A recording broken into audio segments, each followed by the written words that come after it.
And a new year is upon us. It is now 2025.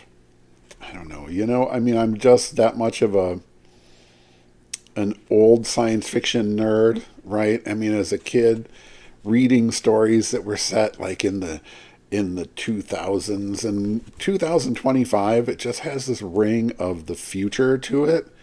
Crazy. But I'm not here to talk about that. I'm here to talk about the January 2025 book haul. Oh, new year, new month, new books.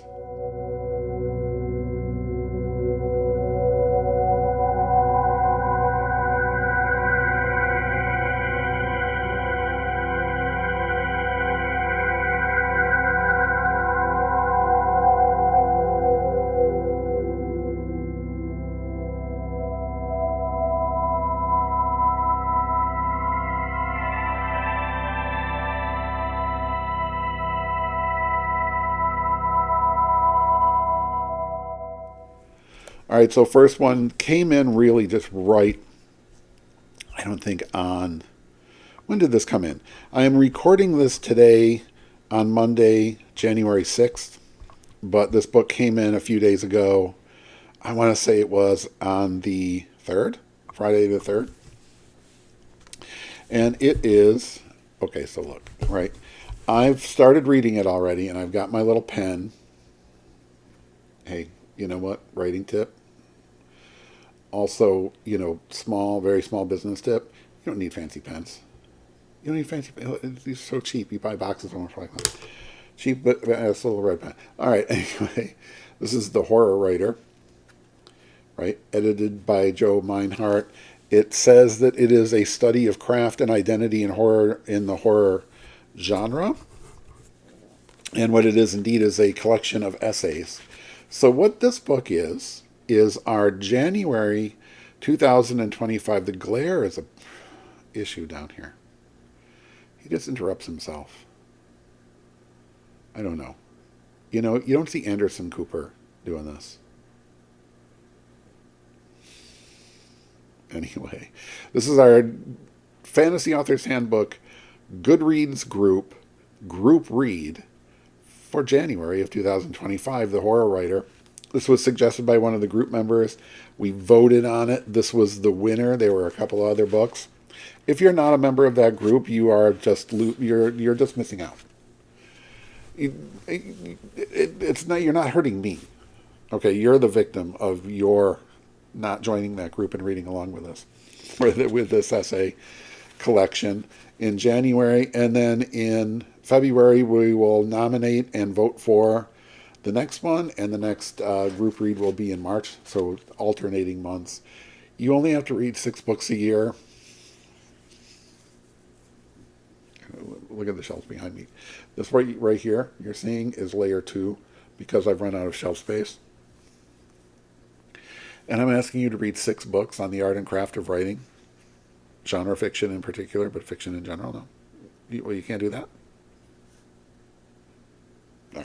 Anyway, so you can see I've already started reading it. I got my bookmark stuck in there. Good stuff so far, right? And like any book like this, that is a collection of, really an anthology of essays from different people, different authors, etc. There's going to be some stuff that there's already, right? Having read the first 6 of them, there's stuff that I totally agree with. Where I'm like, have written stuff on the blog very similar to that. I'm with you 100%. And there's one in particular where I was kind of like, oh, I don't know. Do I get into that? Not here, right? This is, anyway, full of interesting stuff with some great authors. I love the interview with Steve Rasnick-Tem, who I worked with.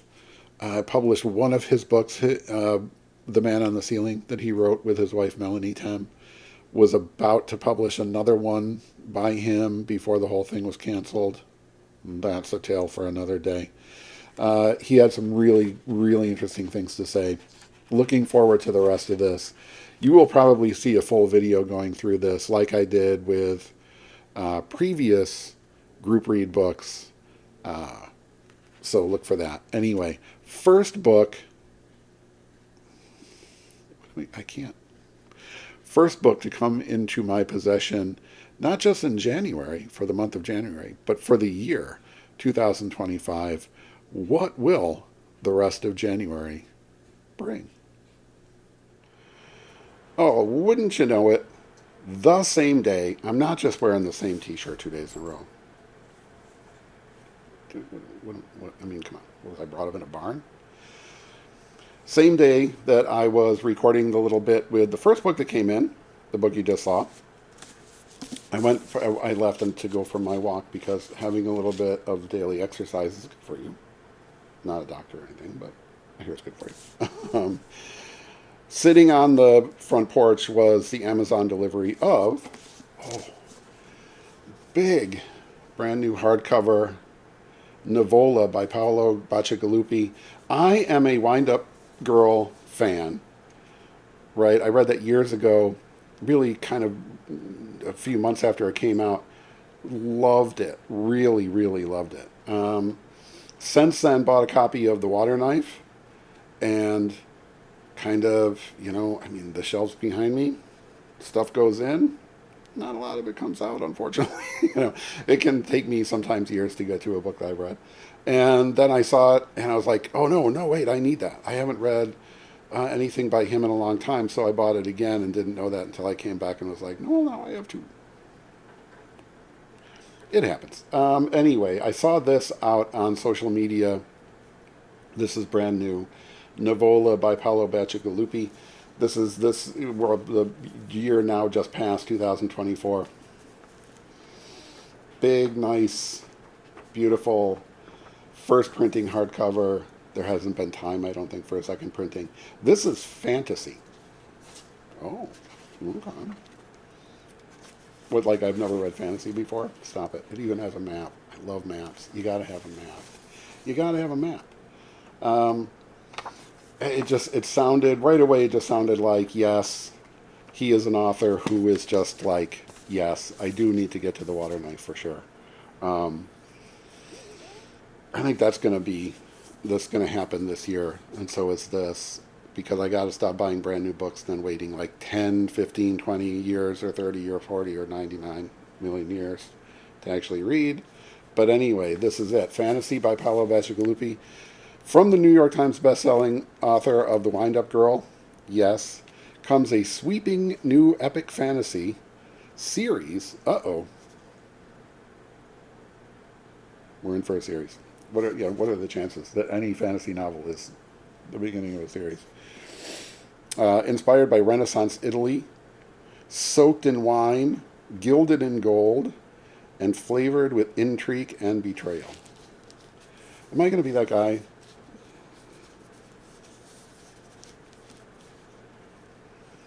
Who says that gilded means gold? I mean, you can't gild it in something other than gold, yeah? This is me officially not holding that against anybody. Nivola by Paolo Bacigalupi, the second book to arrive in January of 2025, Monday, January 6th. Yay. Looking forward to it. Received on January 9th, 2025. This one's been on my list for a while now. The Rim of Morning, 2 Tales of Classic Horror by William Sloane. In the handsome New York Review of Books edition, that marred by some kind of varnishy issues here.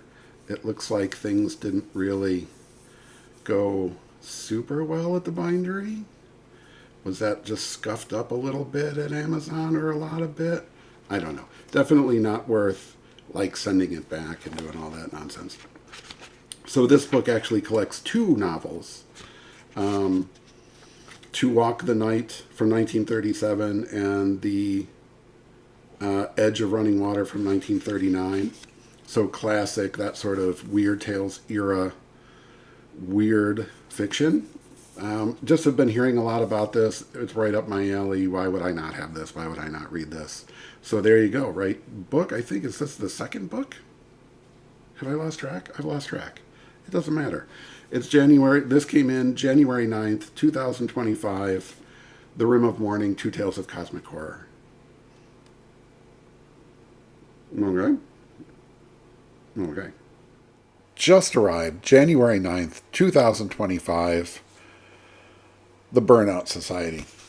I'm going to try to pronounce Byung-Chul Han.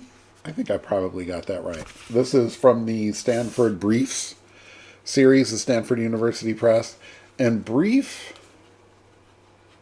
only hints at the brevity of this, of this little teeny weeny book. Minus the notes in the back, this is all of 51 text pages. Is it a book? Is it a paper? It doesn't matter. I've heard a lot about this, and this is exactly the kind of thing I think I need right now. You saw last month that I bought a copy of, that you can see behind me here, Nexus by Yuval Noah Harari.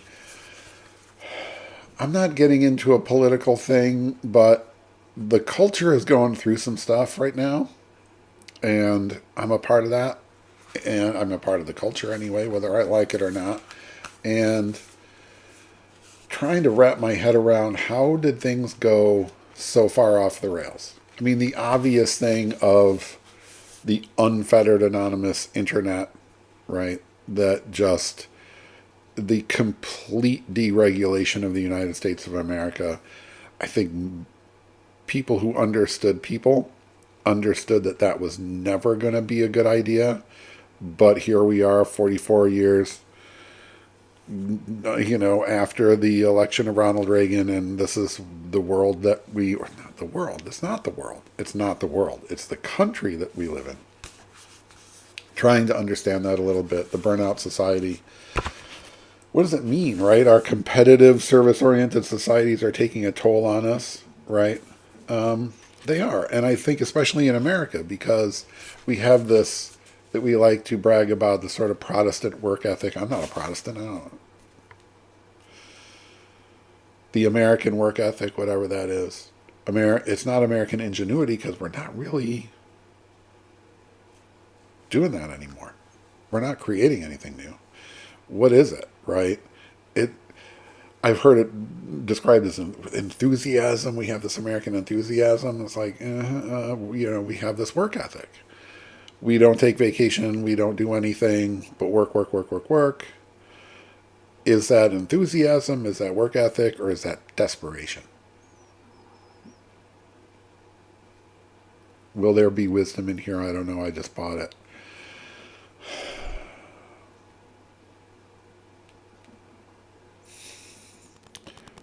So then we get to January 11th of 2025. Good book day. It was a good book day. It was a Saturday. First, came in the mail from eBay in pretty decent shape. Usually I find these in pretty decent shape. This one obviously had some maybe sticker damage or something happened here where it got scuffed on the cover. That's not the end of the world at all. This is Perry Rodan number 32 Archon by Kurt Marr, who is one of the Perry Rodan authors. The seller also included a nice thank you bookmark. That's groovy. That's going to stay with it. I don't know. You've heard me talk about Perry Rodan before. What can I say? You either get it or you don't. You're just a fan of super, kind of basic. What was this from? 60s German space opera, right? These were really published as magazines, essentially. I don't know that they're still coming out weekly, but they used to come out weekly.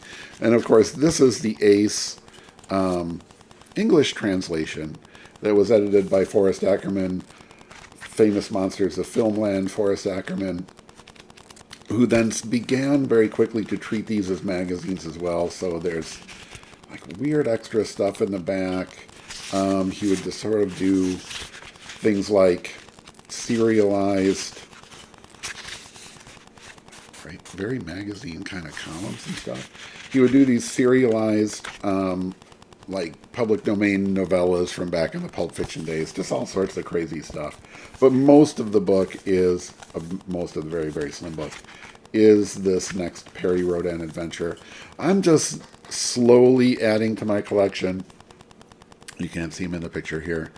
Just slowly working on trying to get all of them. There's more than 100. So this is not something that's like, oh my God, I've read 29 and now I need this thing. I'm just kind of, when I see them at a price, I add to the Perry Rhodan collection. Very excited to have this one, Destination Distant Archon. If you can, I mean, listen, it comes with a challenge. If you can find a more exciting space opera, buy it. If you can't, here's Perry Rhodan. Try it. All right. Then it was kind of like, you know what, it's been like really stressful and busy end to 2024. Decided to have a couple days of fun. And which for me, of course, is to go to the used bookstore, so I did. And wow, was it picked over. They obviously had a really good Christmas season because there was like nothing there. I went and sold just a few things that I had, like stragglers. And it took them 2 hours to go through that, which is like way longer than I've ever waited. I can kill 2 hours in a bookstore. It did get to be a little long since the bookstore was a lot of empty shelves, but yes, I did wait. Well, no, I didn't wait. I browsed for 2 hours for $11 in credit. However, I found a bunch of stuff in here there. In the clearance section, Brian Stableford books for $1 each in DAW. Yes, nice yellow spine, terrific shape. Really, really, really good shape. This is the Florians. This is book 1 in the Daedalus series, of which there are 6. Yeah, the Daedalus mission. Groovy. Again, space opera stuff. Oh. But wait, there's more. So right there, all sitting next to each other, I'm like, how am I not going to buy all 3 of these? How do you not buy those? $1. Brian Stableford again. Critical Threshold, it says right here, the second landing of the Daedalus mission. So this is number 2 in the series. Critical Threshold again. Very nicely kept. Obviously in a box somewhere, just not exposed to daylight, which really bleaches that yellow ink. Terrific, right? So Daedalus book 2 right there. And then, of course, you know, because this is how it always works. You know what I'm talking about if you collect books at all or you're looking to read a series. Also right there, also $1 in the clearance section, The City of the Sun. And it says here, the 4th landing of the Daedalus mission. So I've got 1, 2, and 4 of 6. I'm not going to be reading these like super soon, and again, even like a lower priority than, you know, completing Perry Rhodan at this point. I have other Stableford stuff to read. So I'm going to look for these out in the wild. The other 3 that I still need would be book 3, Wild Blood's Empire, and then 5 and 6, which is Balance of Power and the Paradox of the Sets. So we will be looking for those out in the wild as we go. It's on my list that I keep on my phone. So there we go.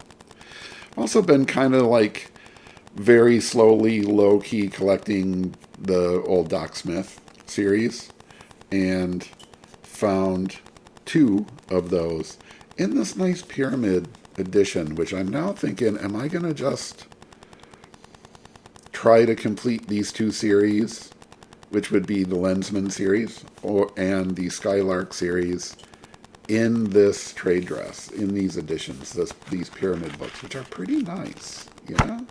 I like the way they kind of look together. I don't know. I mean, talk me out of that, because then this is me just like probably paying more than I should, taking too long to collect these rather than read them, which is obviously the goal is 99.9% to read them. So I don't know. I'm still thinking about that. Comment below if you're like, no, you gotta have them all in the same, right? If you gotta have the same thing, or just like, Phil, just read them, whatever. You can find them anywhere. Let me know what you think. So this is one of the Lensman books, Galactic Patrol. I have some other ones, right? So in the Lensman series, I still need First Lensman, Gray Lensman, Children of the Lens, and Masters of the Vortex. So there's still a lot of Lensman to go for Phil. These are the two that I have already. I have Triplanetary. Oh, the glare is an issue, right? And this is in the Pyramid books, but it's a different trade dress. See how that's got the smaller box, right? And then I have Second Stage Lensman in this sort of matching thing. Obviously, it goes together as a set. So, I don't know. Do I look for Triplan?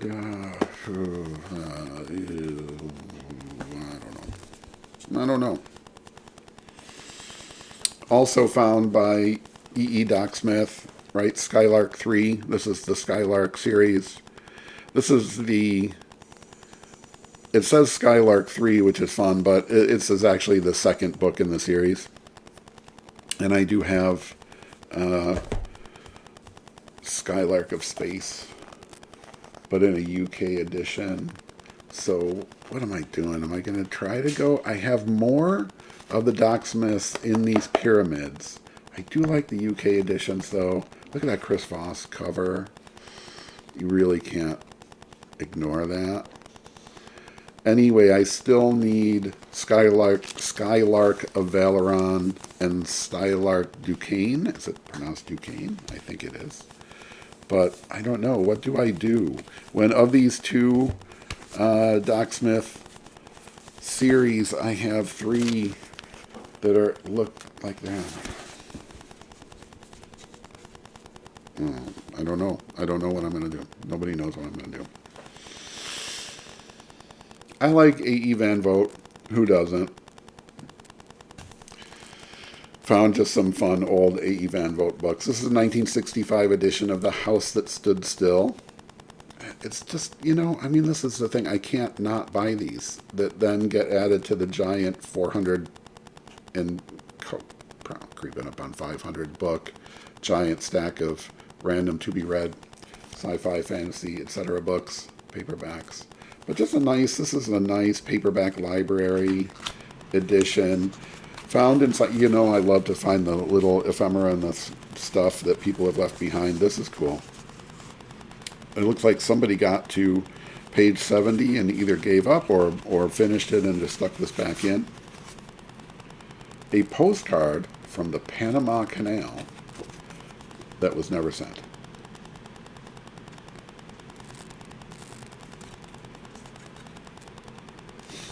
That stays with the book, where it was found. What do we say about this? I don't know. I don't know anything about it. It doesn't matter. Only the masked immortals could stop the destruction of Earth, and they would rather flee than fight. Always, right? That's how they got to be immortal. They don't fight. They just get the hell out of there.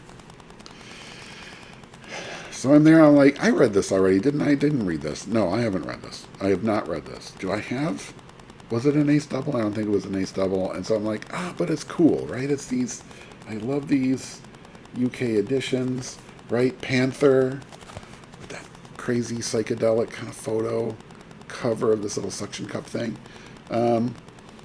Brought it home. Yeah, I read this. I read this in 2016. So what do I do? Do I keep it? I'm not going to read it again. And not because I didn't like it, but because I almost never do that. I almost never reread books. 200 million years, 80. Do I keep this? Do I move this on into the world? We will make that decision later. Well, speaking, though, of these great Panther UK editions, here's A.E. Van Vogt again. Away and Beyond, a collection of short stories. Love this cover.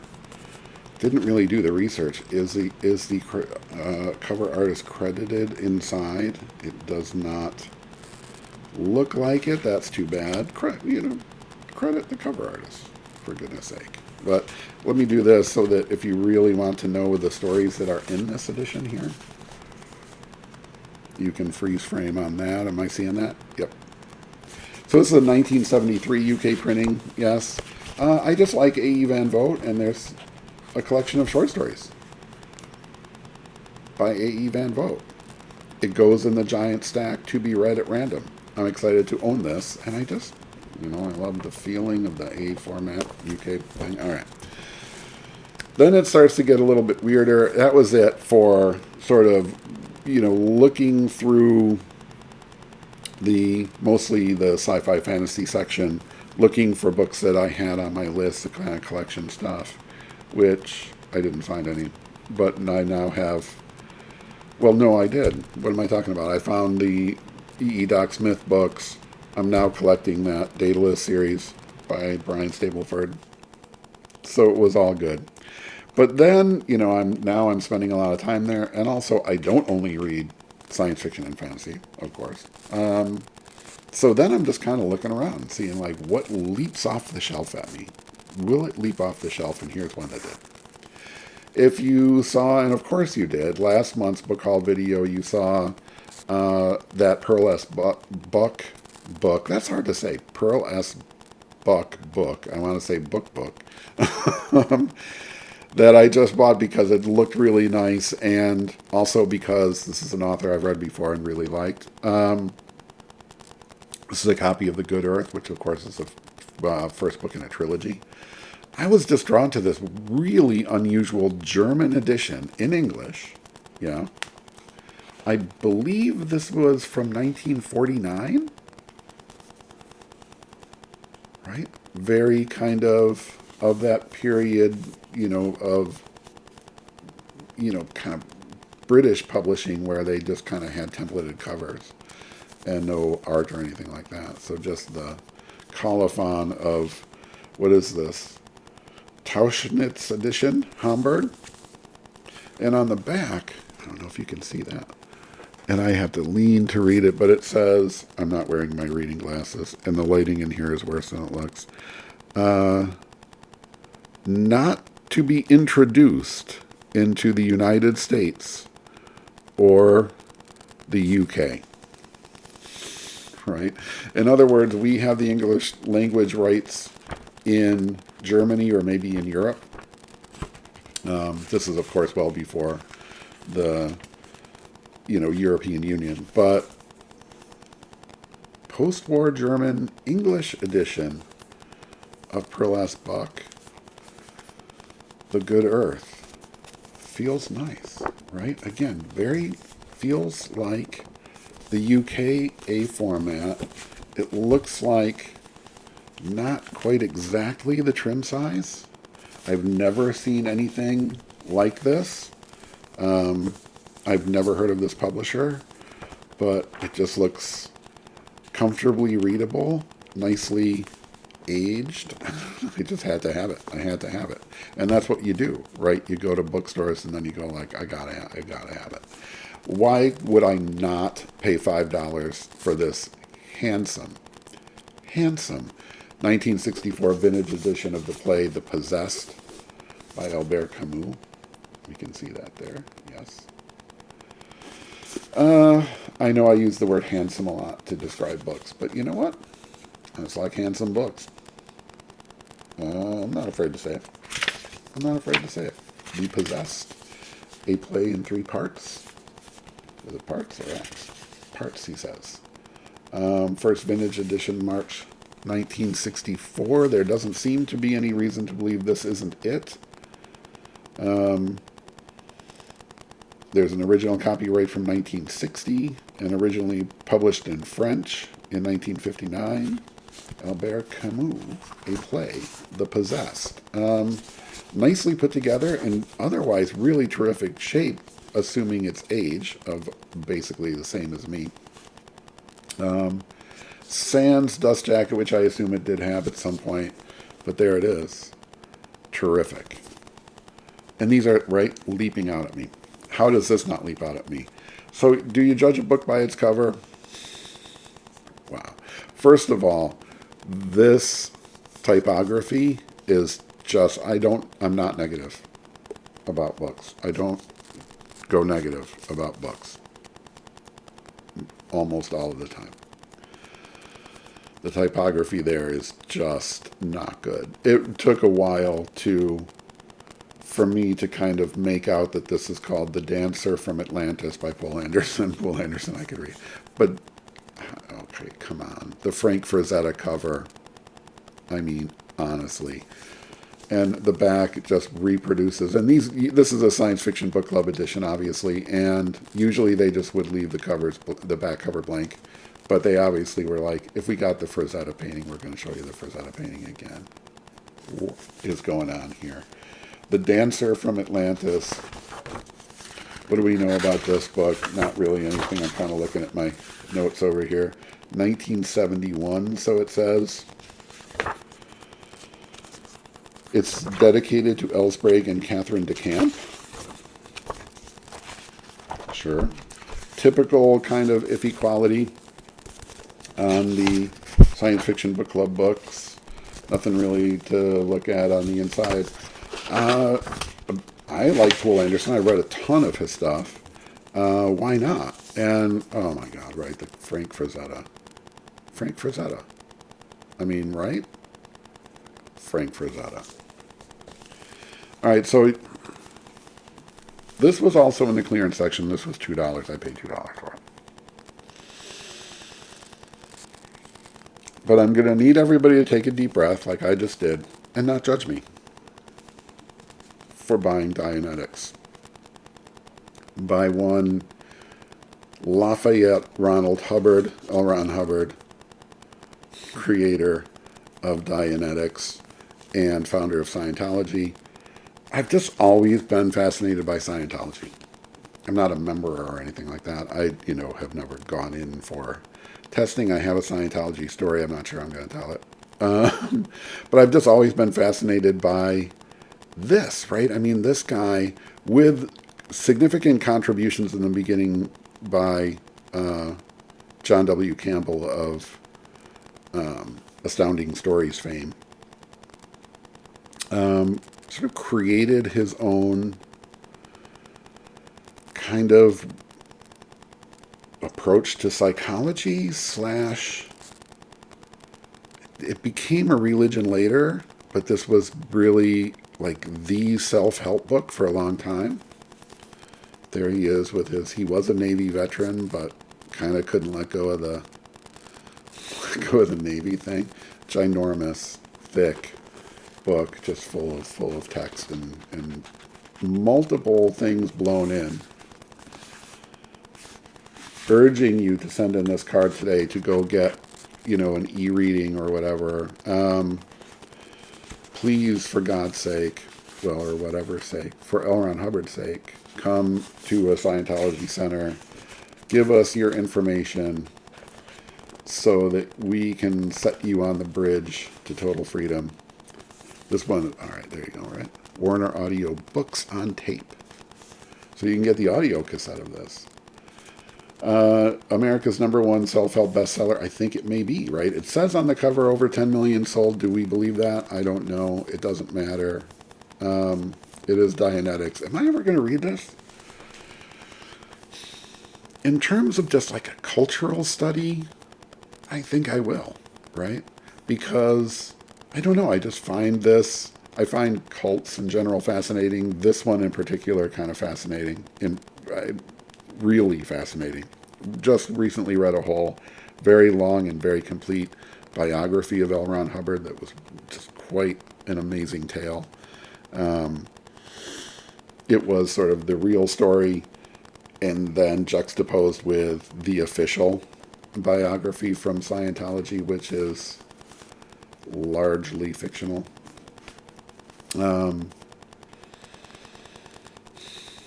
Dianetics by L. Ron Hubbard. That has been January 11th, 2025. The book haul continues. January 2025, the book haul continues. So I went to the library. Because you go to the library, you support your library, and everybody knows that at the front of the library they have the little book sale that's always going on, and that you pay with Venmo and QR codes. Going in, I saw this one there, $2 for hardcovers. $2. Look at this thing. The question has to be asked, am I this nerd? Am I this level of nerd? Because these are the books that you would buy if you were like heavy into historical miniatures wargaming. I don't know. Here's the thing. I was never that guy because I couldn't afford it. But if I could, I just saw this and I was like, oh God, I remember these. They would sell them at the hobby store with all the miniatures and stuff. This is Blandford Color Series from the UK, and it is in unread condition. That is not a faded spine. You can see there that it was an intentional white spine. Perfect. Dust jacket, perfect. Blandford Press, Link House, West Street, Poole, Dorset, UK. Was £4.99, £4.99 net back in the day. We're looking at what? The early 1983. Yes. So it's medieval military dress. It's a hardcover.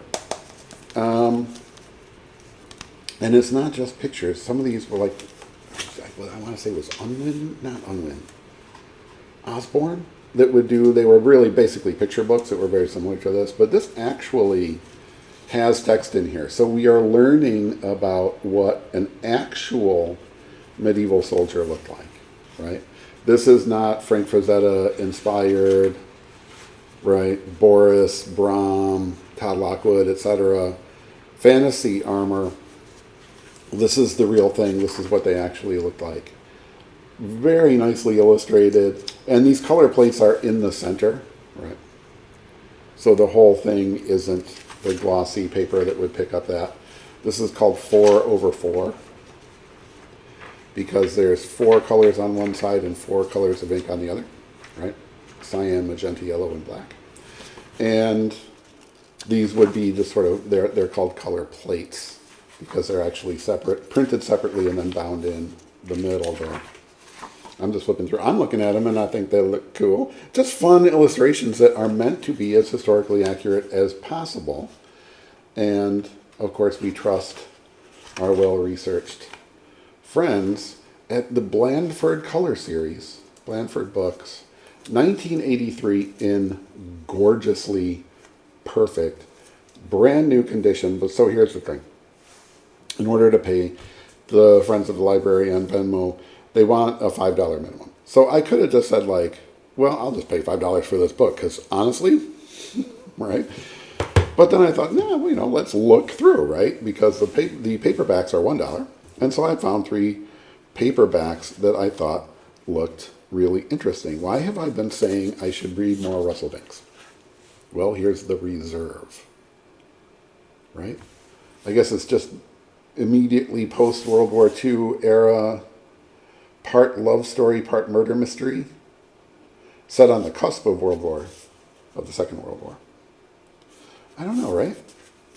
Just kind of like an American novel. The Los Angeles Times had nice things to say about it. So did the Boston Globe. Who am I to argue? Scott Turow gave a thing. It's in weirdly not great condition. Like, I don't know if it was just in a place where it was too hot, it was too what. These were not, fine printed, lasting material things. This is the second printing. This was the Harper Perennial Edition from 2009. So this is a little old. It looks older than it is. But otherwise, great, readable, terrific. And again, I don't buy books that I don't intend to read. I intend to read The Reserve by Russell Banks. Likewise, Mercury Pictures Presents, right? Anthony Mara. This just looked really, really good. And what's really, here's strange little things here that we find in used books, right? Or on a sticker priced in euros, even though this is an American edition, right?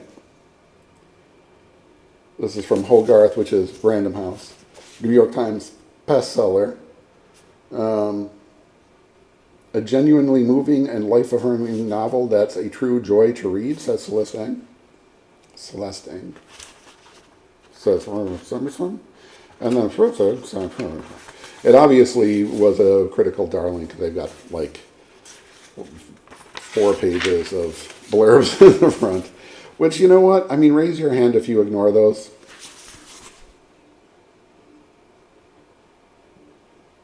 I mean, they don't hurt. It's not like I'm opening this book up and saying, oh, the Historical Novel Society said Mara's prose turns from witty to touching with sentences stunningly well crafted. His language is a delight to read and reread, so forget it.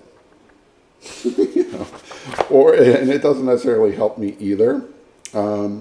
This is a World War II story unlike any other. Was it a theme? Anthony Mara. I can say that I have never read anything by him, and that will be rectified. And then this one, this was kind of fun. I have also never read Marguerite Duras, and why haven't I? Nobody knows. This is The Ravishing of Lowell Stein. Very nicely designed little book there, very thin. Pantheon books. It doesn't look like, it's got pretty big type. It's not super long, obviously. It's like 180 pages. An author that I have been hearing about, reading about, just for a long time. This translation in particular was copyright 1966 by Grove Press. So, right, the book originally in 64, so as old as me, I have been waiting my entire lifetime to read The Ravishing of Lowell Stein by Marguerite Duras. These were purchased on Friday, the 17th of January 2025. Will there be more? Keep watching and find out.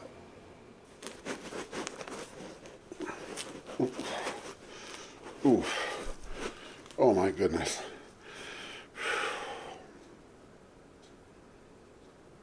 January 23rd, 2025, went to the library to get some stuff. The library sales there. Tucked back out of on a shelf. Oh, this is really... What's this? Wrapped together with this rubber band.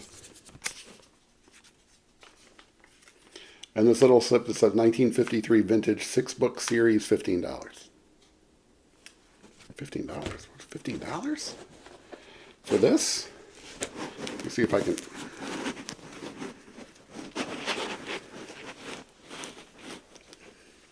Oh, what?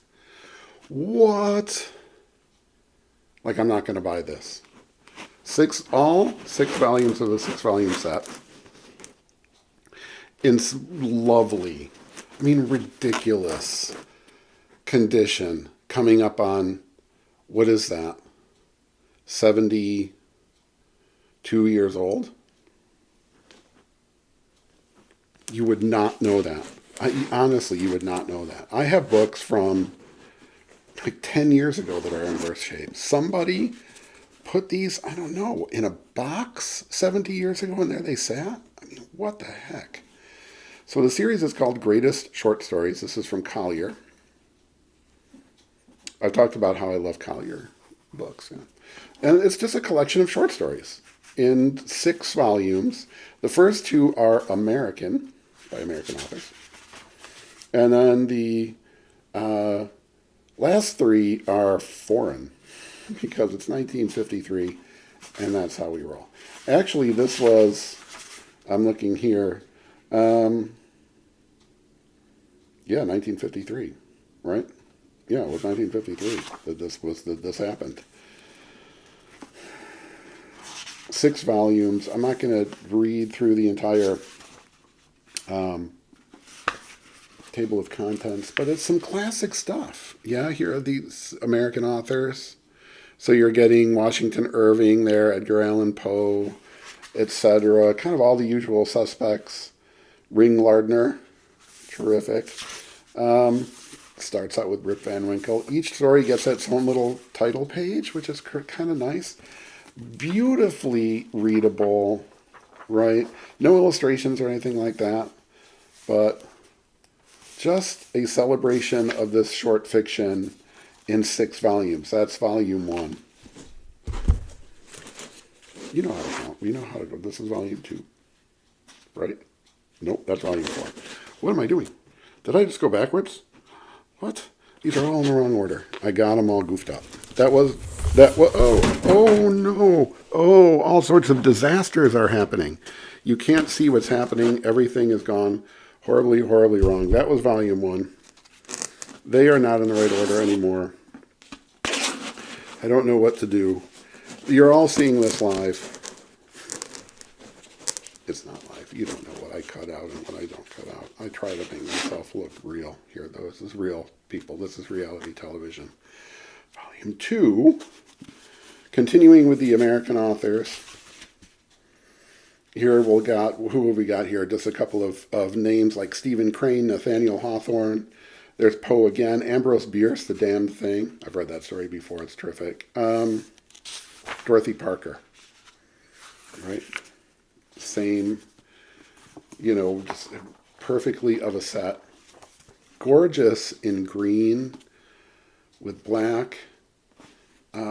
And then gold foil, kind of, but not really. It's sort of like just yellow ink, it looks like, actually. Volume 3. Again, more Americans. This one has obviously some shorter stories because it's got a longer list of stories here. I was holding those up if you want to freeze frame and just kind of get a sense of what's actually in here. But, continuing with our American friends, O. Henry. Who do we know in here? Bret Hart, Booth Tarkington, Mark Twain. Mark Twain's got to be in there, right? I mean, a collection of American authors up to 1953 for sure. Volume 4. Now we start to get into the foreign, and what I love is the names of the authors are on the outside as well, on the spine. All of them look exactly the same. A series trade dress is of vital importance to my entire worldview. Okay? It just is. Volume 4's table of contents. Again, this is just from the library sitting there. Somebody donated these. $15 for the complete set. Just amazing. We got Maxim Gorky in here, right? Doing a little bit of Teleshov. Alexandre Dumas.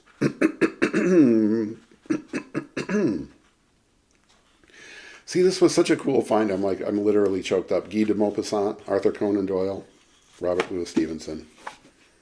And wait, there's more. Volume 5. Still a bunch of foreigners over here. What's going on with you foreigners? Some foreign people. Just my finger in the way. This is unrehearsed. You're like, we can tell. Rudyard Kipling in here. Right? Dumas again. Turgenev. Chekhov. Guy de Maupassant again. Balzac. Did I say Balzac? I was like to say Balzac. All right, stop that. Grow up. Volume 6. The rest of the foreigners.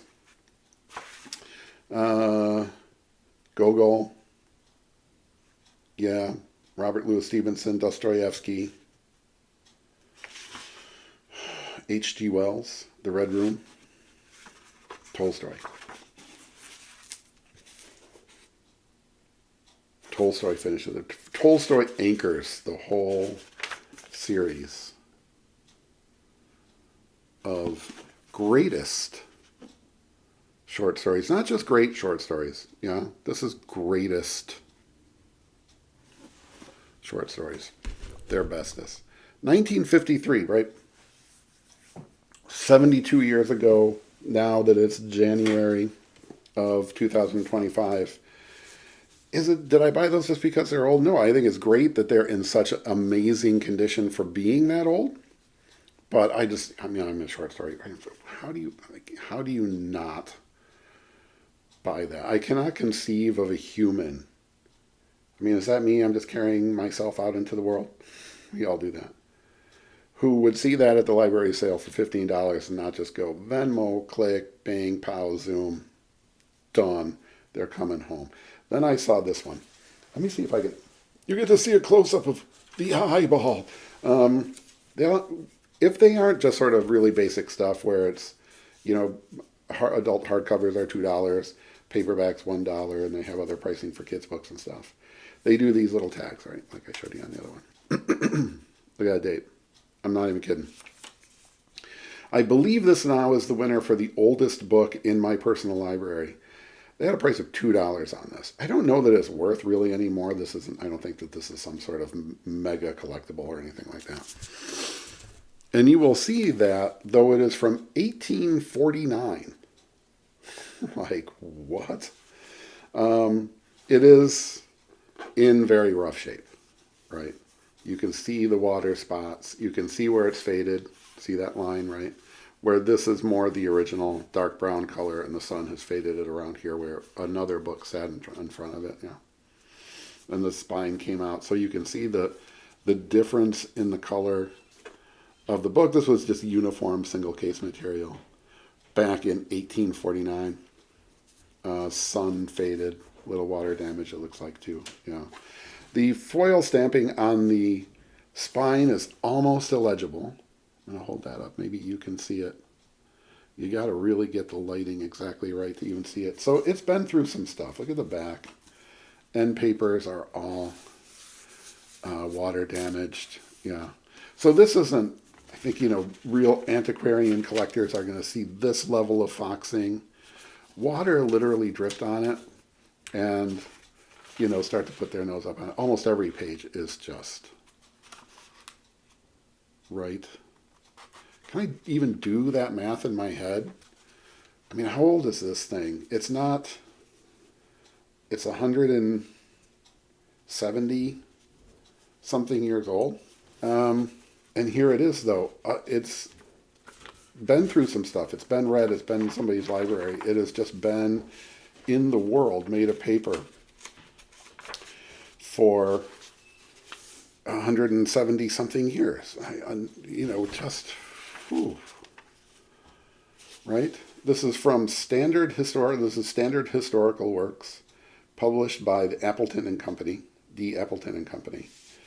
And the book itself is signed by a previous owner, maybe the original, so long ago. It's called Artist Life or Sketches of American Painters.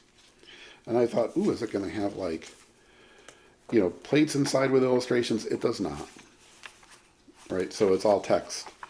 And it's very short because there are a lot of different artists that the author here, who is Henry T. Tuckerman,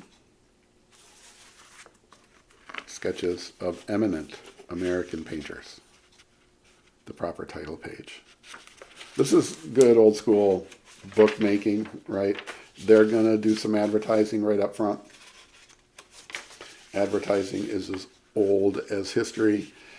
And then this is called a half title. Yes. Then the title page. And in Roman numerals, can we see that here? Right. You will see that the librarians were correct. Or the volunteer from the Friends of the Library were correct in saying that this was from 1849. This is the second edition. I mean, And I kind of scanned through this, the names of these painters, and I honestly can't say Durand, maybe? Inman? That I've necessarily right away have heard of any of these artists. Now, I don't buy books that I don't intend to read, but every once in a while, right? I mean, it's just like, I now have this thing that has been around since pre-Civil War America. Think about the way the world, certainly this country, the entire world has changed in unimaginable ways since the publication of this book. This is why books. This right here exactly is why books. How many times has this changed hands? I have no idea. Certainly more than once. Right? It's not like some, 190-year-old person just, passed away and their kids were like, oh, just donate all of his old books. Right? This has been around and around and around and around for creeping up on 200 years. I don't know. I'm impressed by it. I'm just happy to have it. Again, the condition of this book is just terrible. It's terrible, right? So again, antiquarian collector person, maybe we'll say like, yeah, $2. The subject matter is, the sort of little bios of, and very short, right? Little bios of painters, obviously active in America around that time, or up to that time, a long time ago. Certainly would be valuable to anyone studying art history, certainly the history of American art. Wow.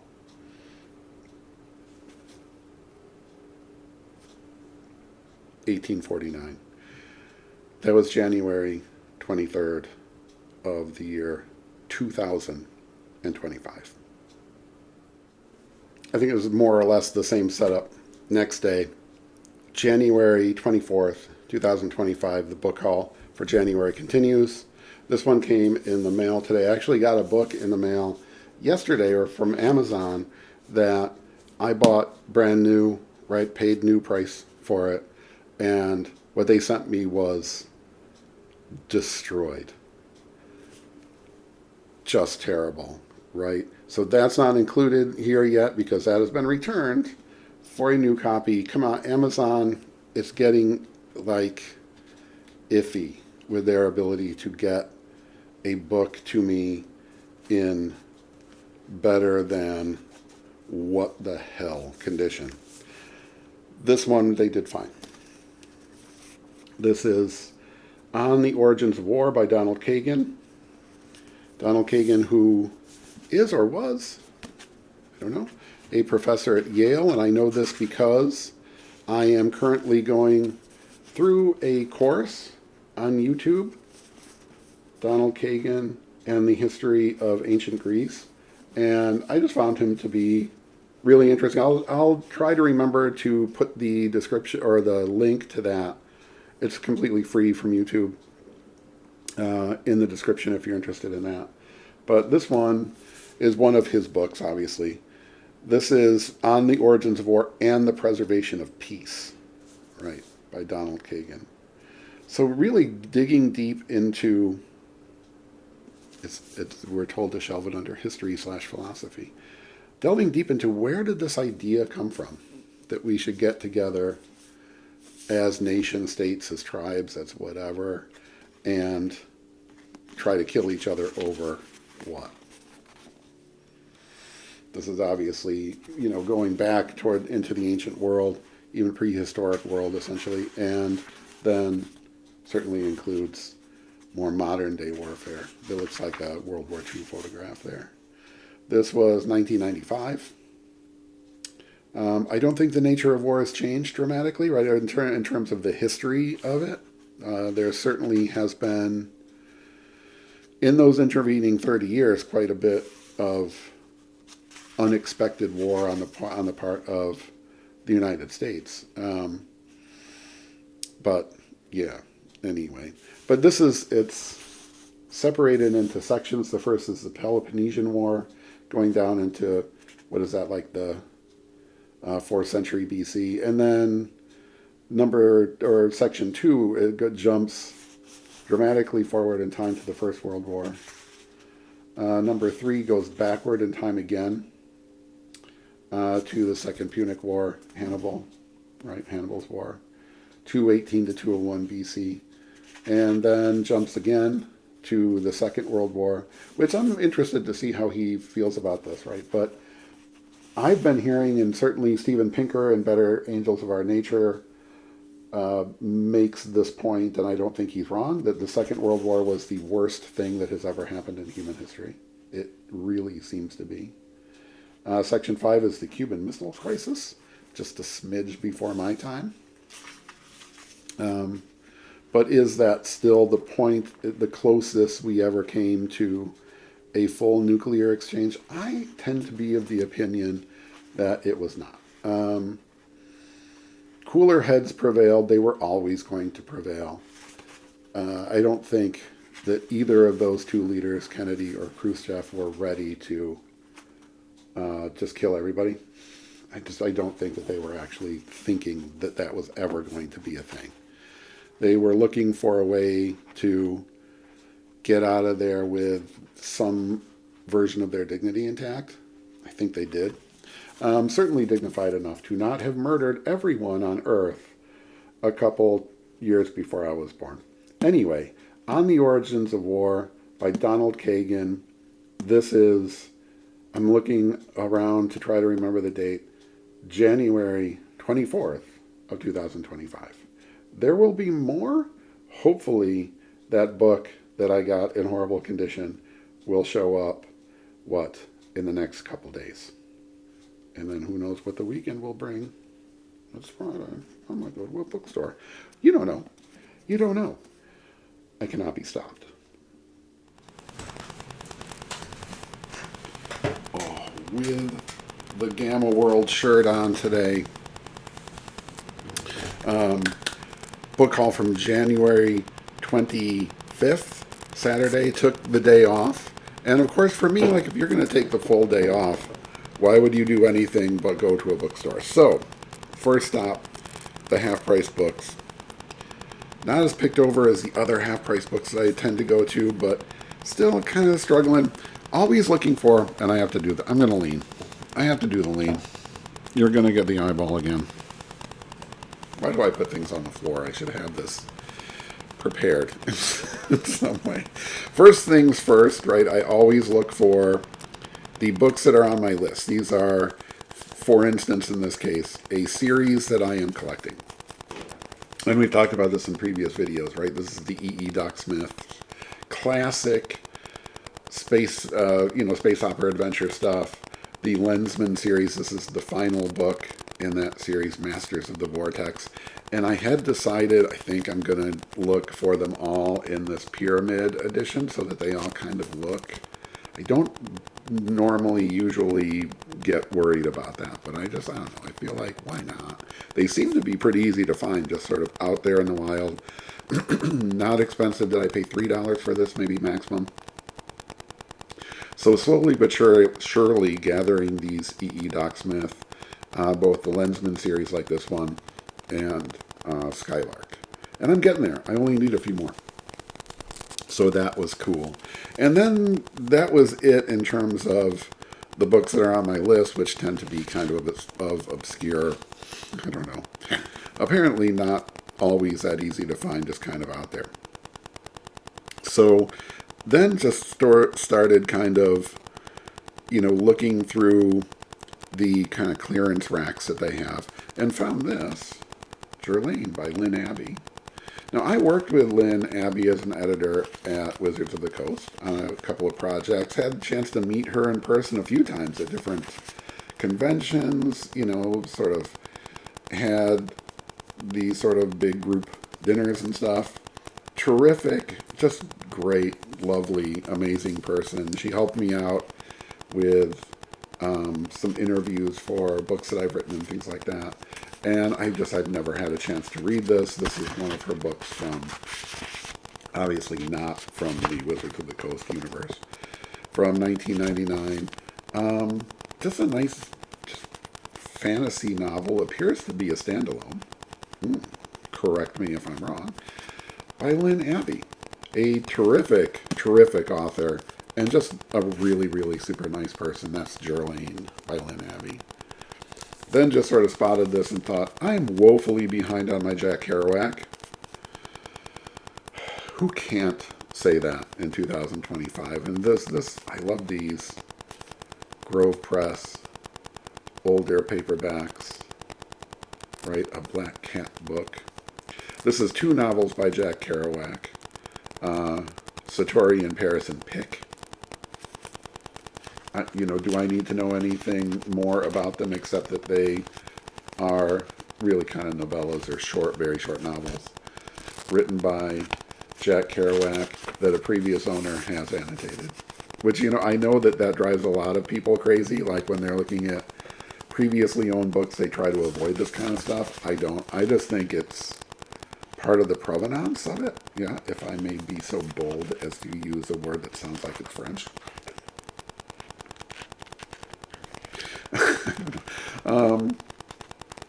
But to me, that's a feature, not a bug. I'm looking at you, Troy.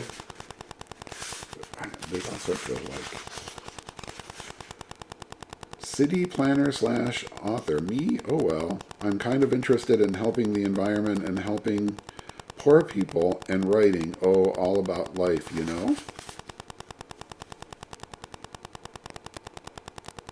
Really? Okay. Well, that's like a nice sentiment, Sounds like something that a kind of person who reads Kerouac would say. Here we just have Lao Tzu, Tao Te Ching. Apropos of something. This is, I don't know. I don't know. I just love that. This existed in the hand of a human before who read this, made notes about themselves. Is that a reminder to read the Tao? I do not know. Another nice find for $1. A not good condition spine-leaning, spine-leaning hardcover edition of The Cat's Table by Michael Odonche. An author. Are we getting a reflection of the camera? Can we see each other in there? We are now on this book cover. We are going into infinity. Author of The English Patient, stuff like that. I have read a couple of his books before and really admire his writing, in as much as I don't admire people who randomly put tape on the back of books. But this one for $1, you expect certain condition issues, and it has it. The dust jacket is here. So. And again, these aren't books that are, I don't believe, to be, terribly collectible. This wasn't bought as an investment, or anything like that. I do intend to read it. I intend to read every book that I buy. I do not buy books that I do not intend to read. This looks like it's from 2011. Just kind of looking at it, it may be... Nope, this is the 4th printing from December 2011. So there you go, right? Antiquarians don't care. Just like that author, have not read that book. And then, of course, you don't go to a bookstore without just wandering through, leaving yourselves open to the universe so that books will leap off the shelves and into your hands like this one. His Share of Glory, the complete short science fiction of C.M. Kornbluth. Look at this. I did not even know that this existed. Nesfa Press, right? Who does great stuff, especially these short story collections. Look at the size of that bad boy. So, this is Cyril Kornbluth, who wrote clearly a lot back in the the sort of golden age and before. This is the second printing from July 1997.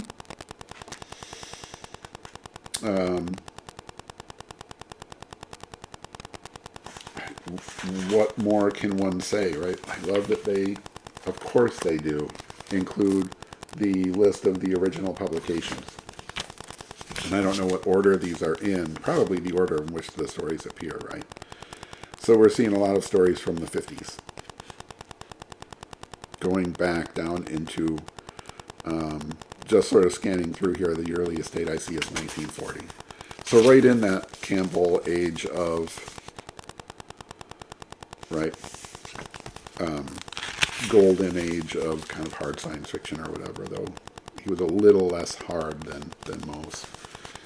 Here, if you want to study the table of contents, I'm going to do my best to hold up to this and not damage the dust jacket, which, by the way, is in exceptional condition, right? Really nothing bad about any part of this.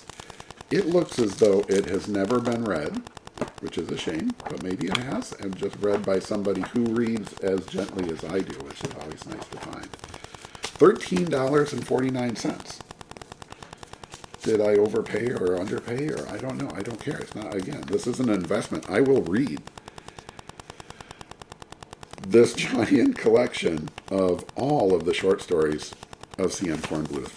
I was excited to see this. I was like, oh, and really did not balk for a second. There's our man right there. Look at that. Don't be like Cyril, though, kids. Don't smoke. Don't smoke. It's poisonous. Anyway, $13.49. Done. There. That was the used bookstore. That was Half Price Books. But then we were there. We were in Redmond, Washington. Doesn't matter. And then went to the other kind of little mall there, where there is a store called Brick and Mortar Books. This is a great, very small, independent bookstore that I just love. And wandered around in there and kind of overspent. Or did I? I didn't. I don't think I did. Why do I even say that? There's no overspending when it's on books. This was on my Amazon list, and there it was. They had a spinner rack of these Penguin Classics, which was really cool. Dark Tales, it's a short story collection by Shirley Jackson. Another author I love and have not read all of her stuff yet, and have not read any of her stuff in a long time. This is going to go up to the top of the to-be-read list for sure. Love short stories in general. Love Shirley Jackson. So, yes. Right? Do you buy books by author? If not author, then what else? Likewise, Paper Boat. I'm trying to manage my reflections here. This is Poetry by Margaret Atwood, and look at that, right? Thank you, Brick and Mortar Books. This is the signed first edition. What? I didn't get to meet her. She wasn't there or anything, but indeed signed by Margaret Atwood. Knopf. Big book of poetry by one of just the great authors still out there, still going, still publishing. I'm just delighted to have this for so many different reasons. We know that this is the first edition because it is signed from this year, right, 2024, or, this past year, 2024. It's only January of 2025, so calm down. Just a rich collection of poetry. I don't know if there's any reason to just sort of see what the inside looks like, but there it is. These are poems from 1961 to 2023, covering, obviously, her very long, illustrious career. So excited to have this. I paid the full cover price of $40 and was delighted to do so. Paper Boat by Margaret Atwood. This has been a 2-bookstore Saturday, January 25th, yes, of 2025. There's going to be more. How much more? The month is coming to an end. We'll just have to see. Back again. Actually arrived on Sunday, the 26th of January. I'm actually looking at my calendar. It's been a blur, the beginning of 2025, let me tell you. Is Hesiod's Theogony and Works and Days. This is a new translation by M.L. West, the Oxford World Classics Edition. Look at how skinny this is. Yeah. Hesiod, obviously not so wordy. Very slim little volume. This is basically the oldest Greek poetry that we know about. There's a lot of, extra information in here, translators' notes and so on. So the text of both of these books that are really sort of separate works. And is it really, can we call it poetry? Or the first is really a list of the gods recognized in this very early period of Greek history. And then the rest is kind of, advice, which is, I think is going to be really interesting, right? What does Hesiod have to tell the Greek of, what is this? The late 8th century BC. So that was a little while ago, right? All right. So this is the only book it showed up from Amazon in, thank you, Amazon, finally, good condition. That doesn't always happen. I'll have a tale to tell at some point about that. January 26th, Hesiod. Fantastic. Okay, so I came up actually to do the sort of last pass edit and then post the January 2025 book haul video, today being the 31st, Friday, because no, I didn't expect anything else was going to come in. I had ordered this from eBay, and I came up here to do that editing to post the video, and as if by some miracle, an email from eBay saying that these had been delivered. Okay, so this book has been on my list for a pretty long time. Tau Zero by Poul Anderson is one of those books I've heard of forever and ever and ever. Another one on the sort of, I'm not calling it the list of shame, but whatever. The list of science fiction books where it seems like I probably should have read this like a long time ago. Sci-fi or fantasy books. I have a list that are combined in the two. So just could not find it out in the wild. And then finally I was kind of like, well, let's is this something that's going to cost me $1 jillion? Let's look for it on eBay. Found this in a listing with 4 other books by Poul Anderson at a pretty good price. Like, I got a good deal on this, I thought, considering that there's actually 5 books in all. Like, including all the shipping and everything, it was really not bad. I think I paid a little bit more than $2 for each book, which is great. I think, it was like $11 for the 5, whatever. So I got Tau Zero finally. This is the 1971 nominee Hugo Award. Poul Anderson's newest and greatest novel. Oh, there's a hair in it from the eBay person. No, that's okay. Hold on. This is Lancer Books. What are we looking at here?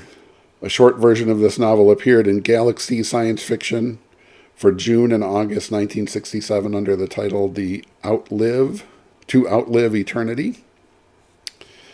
This Lancer edition is published by arrangement with Doubleday. So we're looking at what, like 1970-ish, 71. It says 1971 nominee.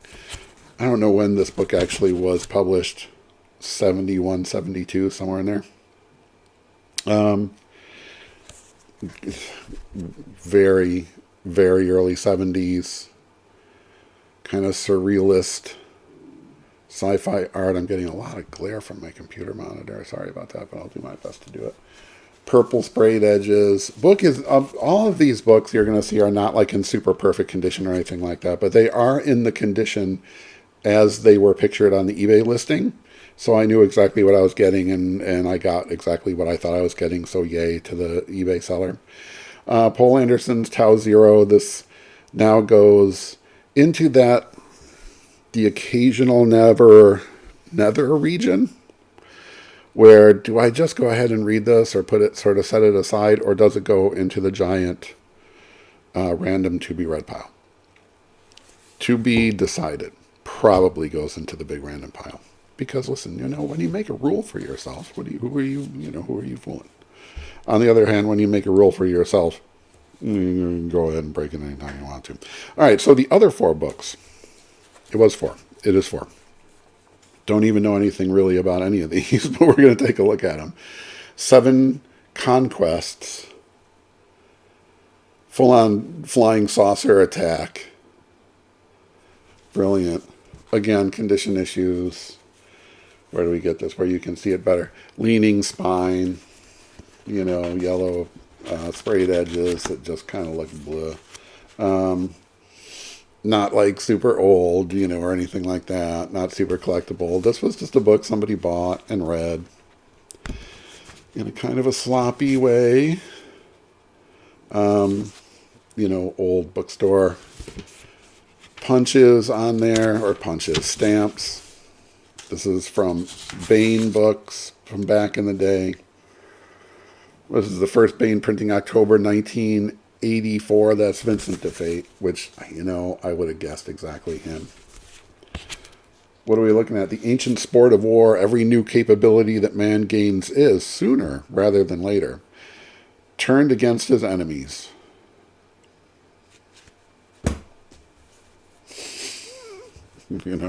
I'll just leave it at that. 7 Conquests by Poul Anderson. Next one, Pyramid Books with the stripe and the little square. Right. Again, what's not to like? What do we got? Looks like a giant spaceship and the astronauts floating around. Orbit unlimited. Earth had no room for them. Their only escape was the most dangerous voyage of all time. Skinny little book here. Was it a trap? I don't know. You'll have to read it to find out, or I will read it and maybe I'll tell you. No, I don't. I don't spoil stuff. Last Chance for the Stars. Looks like looks like a generation ship thing. This is the second printing, January 1963. The first was May 61. So this book's got some years on it. 60 plus. I don't know. The colonists' ship sped toward the far star. They were free at last from the tyrannical government which had oppressed them from birth. Orbit Unlimited. All right. What do we got here? This looks like fantasy. Terrific. This says it includes the Hugo and Nebula Award winner, The Queen of Air and Darkness, Armies of Elfland. I don't remember this being part of the listing. The back cover is coming completely off here. This book is not in good condition. It's unfair to say that this book is not in good condition. This book is in deplorable shape and will need some attention. This looks like a anthology. Sorry. See, I get it wrong. This is a collection of short stories because a collection is short stories by the same author and anthology is short stories by different authors. This is the first printing, first tour edition, May 1992. It's weird that this is kind of the youngest of these books and it's just beat up. Looks like fantasy stories. Here's I try to do the table of contents for those who are keeping score. Love the cover, right? Do we know who did that? I can look it up and maybe put it down in the titles here if they don't list the author, which is bad, or the artist. It's bad to not do that. Cover art by Dieter Rotermund, used by permission of the Lucerke Agency. Okay. Kind of cool. Like dragon situation there. Fantasy by Poul Anderson, of course, right? Yay. I will need to repair this. I think considering the I don't think collectability of the book and everything, I think we're just going to put some tape on that and get on with our lives and not get into like lengthy preservation for something like that. Last one. Winner of the, Berkeley book, winner of the Hugo and Nebula Awards, Poul Anderson. I believe that is for the author and not for this book, but Three Hearts and Three Lions, a fantasy classic of a modern warrior, an ancient realm of sorcery, and a sword that sang of slaying. Say that 70 times in sequence. There's just no way to, oh, look at that. I found the no glare sweet spot kind of tilted up. Love the cover. Cool, right? It's kind of cool. Yeah, guy riding a horse. It's a wrap cover that doesn't really reveal much on the other side. It's not really much of a wrap. I think that feels like it's a little wasted to me. The sword and the sword and I almost said the sword and the smell, which might be an interesting book. The sword and the spell, however, is what we were going for here. Looks like a portal fantasy, right? Guy from the current era gets dropped back in time or into some other world, right? Into a fantasy world. This was originally from 1953 by Fantasy House Incorporated, copyright 1961 by Poul Anderson. This is the Berkeley edition from April of 1978. I do not know the cover artist. I will try to find that out. If I find it out, you'll see it down here on the bottom there. Yeah. Okay. So what did I get? On the very last day of January, I got 5 books by Poul Anderson with the star of the show being Tau Zero, which is what I was looking for. But all the rest of these look really great. And only one was actually in, particularly rough condition. Not bad. So this, I'm going to go ahead and end it here because I just don't believe that more books are going to magically appear. I don't really have anything else on order out there. There's nothing I'm expecting to show up, right? No plans to go out and to do bookstore shopping this afternoon. Got to do the work and all that stuff to close out January of 2025. That has been the book haul. Kind of a big month. There was a lot going on here, a lot of variety. But variety is the spice of life. That has been the January 2025 Fantasy Author's Handbook book haul video. I'm Phil. Like, comment, subscribe, thumbs up, the whole business. Thank you, everybody. I'll see you again soon.